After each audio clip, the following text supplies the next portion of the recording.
Salam sejahtera semua, nama saya Kali Syurana Lelaki Saravanan.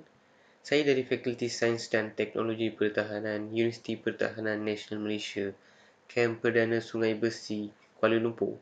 Hari ini saya ingin membuat satu ulasan buku yang berjudul Satu Malaysia Kepelbagaian Dimensi, yang ditulis oleh Ismail Ibrahim. Penerbit buku ini ialah Akademi Kenegaraan Biro Tata Negara Jabatan Perdana Menteri Putrajaya. Tahun terbit 2013 dan bilangan muka surat 89.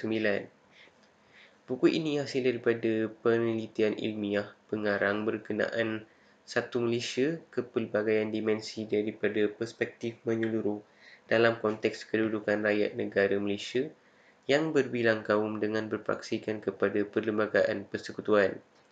Penulis juga turut mengupas dimensi lain dalam konteks Satu Malaysia yang menyoalkan tentang pembanterasan sikap radikal dan ekstrim, peradaban, cintakan negara, falsafah hijrah, polarisasi pelajar, budi bahasa, kedudukan Islam sebagai agama persekutuan dan juga dinamisme Islam yang dikaitkan dengan gagasan ini. Secara hamnya, buku ini mengandungi 10 bab atau juga boleh dikatakan sebagai 10 dimensi yang berlainan tentang konsep Satu Malaysia. Penulis turut mensertakan kajian yang lebih komprehensif mengenai gagasan Satu Malaysia dalam bidang pandangan sejagat Islam, Islamic Worldview, yang menjadikan buku ini disambut baik oleh setiap insan. Penulis menyatakan bahawa anjuran gagasan Satu Malaysia adalah amat relevan dengan pembangunan Malaysia yang amat pesat di dalam bidang ekonomi, pendidikan, sosial dan perindustrian. Selain itu, pengalaman yang dialami oleh penulis sendiri pada masa-masa terakhir ialah tentang amalan yang kurang sihat dalam mengayati hikmah kesepaduan kaum, ketegangan dan pertembungan nilai, polarisasi pelajar di institusi pengajian tinggi dan sebagainya telah dikaitkan dari pelbagai aspek juga turut dinyatakan dalam buku ini. Penulis juga berharap agar buku ini dapat memberikan banyak manfaat kepada para pembaca daripada pelbagai aspek. Bab 1 yang berkaitan menginstitusikan konsep Satu Malaysia. Penulis menyatakan bahawa konsep Satu Malaysia adalah merupakan satu institusi dan mekanisme apelan tindakan untuk pembangunan bangsa dan negara Malaysia yang bersatu. Seterusnya, bab 2 pula adalah tentang Satu Malaysia menurut perspektif agama. Penulis turut percaya bahawa konsep Satu Malaysia akan memerangi golongan pelampau yang boleh mengganggu kestabilan negara dan rakyat. Oleh hal yang demikian, masyarakat Malaysia sendiri terdiri daripada kepelbagaian kaum dan agama perlu memahami batas-batas tertentu dalam isu Satu Malaysia dari sudut amalan agama dan undang-undangnya. Selain itu, bab 3 yang berkaitan Satu Malaysia membanteras sikap radikal dan ekstrim. Penulis juga yakin bahawa gagasan Satu Malaysia akan dapat memberikan inspirasi yang amat berharga terhadap semua rakyat Malaysia dalam memerangi aliran ekstrim dan radikal di dalam masyarakat kerana Satu Malaysia tetap mempertahankan kesatuan dan keharmonian kaum, agama dan bangsa Malaysia. Justru bab 4 tentang Satu Malaysia dan peradaban.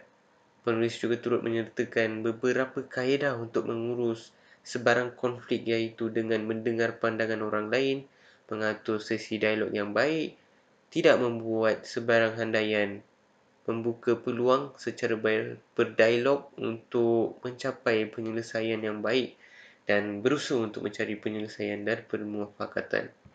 Seterusnya, bab 5 tentang Satu Malaysia dan cintakan negara. Penulis percaya bahawa gagasan Satu Malaysia sekiranya dapat dihayati dengan sebaik-baiknya oleh semua rakyat Malaysia, maka gagasan ini akan menjadi pendorong yang amat berkesan untuk menanamkan semangat patriotik di dalam setiap jiwa rakyat, terutamanya dari sudut memberikan taat setia kepada negara. Justru bab 6 tentang Satu Malaysia dan falsafah hijrah. Penulis menyatakan bahawa perasaan dan emosi kekal sama sehingga sekarang, maka apabila rakyat Malaysia memahami konsep keseluruhan gagasan Satu Malaysia, semestinya rakyat Malaysia akan berhijrah ke suatu realiti yang bermanfaat. Matlamat gagasan Satu Malaysia ini ialah untuk menangani dan menyelesaikan masalah kepelbagaian manusia di dalam satu masyarakat atau di dalam sesebuah negara. Seterusnya, bab 7 ialah tentang Satu Malaysia dan polarisasi pelajar. Penulis berharap dan meminta isu polarisasi kaum dalam kalangan para pelajar universiti perlu dibendung dan disalurkan kepada perpaduan yang lebih bermakna bagi mengendali negara Malaysia untuk menjadi negara maju dan bermoral.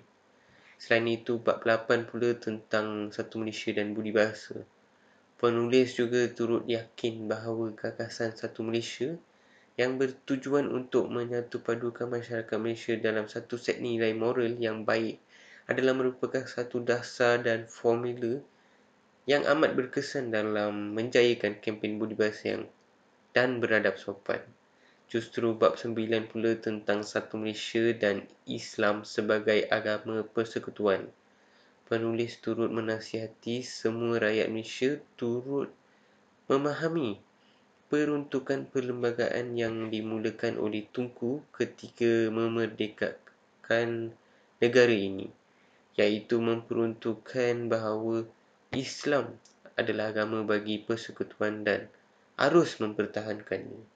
Lagi sekali, bab 10 tentang Satu Malaysia dan dasar dinamisme Islam. Penulis menegaskan bahawa gagasan Satu Malaysia dari perspektif agama seharusnya ditafsirkan secara konkret dan positif kerana Perlembagaan Persekutuan telah memperuntukkan bahawa Islam adalah agama bagi persekutuan.